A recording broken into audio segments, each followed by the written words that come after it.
Summer is just around the corner, which means it's time to move our hydroponic setups out onto the terrace. During the winter, grow lights gives us free bonus heat indoors, but in the summer it just gets unnecessarily hot and expensive. Now we're going to let the sun and summer weather do all the work for free. But how do you transition them from grow lights to real sun safely? Indoor leaves are tender and full summer sun will instantly sunburn and kill them if you're not careful.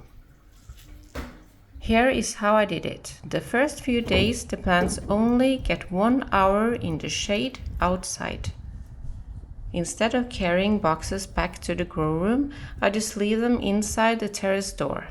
The glass blocks dangerous UV rays, but lets in plenty of light.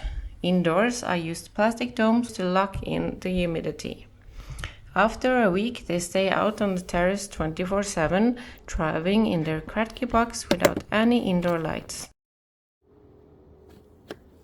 The pepper plants needed a little bit of extra care. They are much more sensitive to cold nights and to sunburn at first. Instead of lifting heavy boxes, I just open the terrace doors for an hour a day.